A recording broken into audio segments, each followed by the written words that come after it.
রাজ্যে মাছ, ডিম, দুধ ও মাংস উৎপাদনে বৃদ্ধি এবং গ্রামীণ অর্থনীতিকে আরও শক্তিশালী করতে রাজ্য সরকার ধারাবাহিকভাবে কাজ করে চলেছে।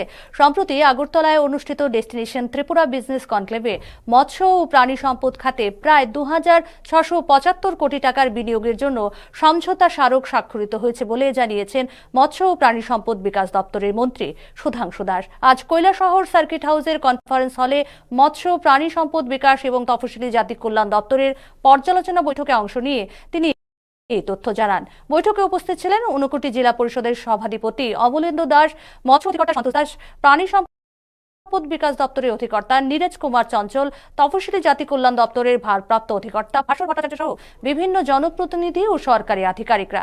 ২০২৬-২৭ অর্থবর্ষের জেলা স্তরের প্রথম এই পর্যালোচনা বৈঠকে ৩টি দপ্তরের বিভিন্ন প্রকল্পের অগ্রগতি বাস্তবায়নে, বর্তমান অবস্থা এবং আগামী দিনের কর্মপরিকল্পনা নিয়ে বিস্তারিত আলোচনা ও মত বিনিময় করা হয়।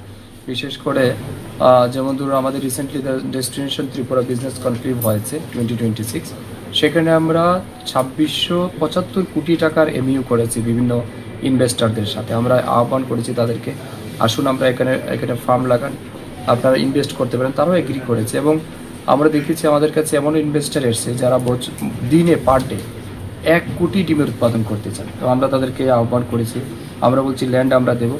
আরও বিভিন্ন জন এসছে, কেউ ডায়েরি করতে চায়, কেউ গোটারিতে ফার্ম করতে চায়, কেউ পিগ ফার্ম করতে চায়, ফিশারিতে কেউ ইনভেস্ট করতে চায়, কেউ ফিড মিল বসাতে চায়। সবাইকে আমরা ইনভাইট করেছি যে আপনারা আসুন এবং কাজ করুন। এবং আমাদের দপ্তরের পক্ষ থেকেও প্রতিনিয়ত আমরা উদ্যোগ গ্রহণ করছি গ্রামের মহিলাদেরকে কিভাবে পোলট্রি বা ডাক ফার্ম হোক কিংবা গোটারি হোক, এগুলির মাধ্যমে তাদেরকেও কর্মসংস্থান দেওয়া এবং আমাদের যে চাহিদা আছে এগুলিকে পূরণ করা। তো সেই লক্ষ্যে কাজ চলছে। আমরা আশাবাদী হয়তো খুব দ্রুত আমরা সেই লক্ষ্যে পৌঁছাতে পারব।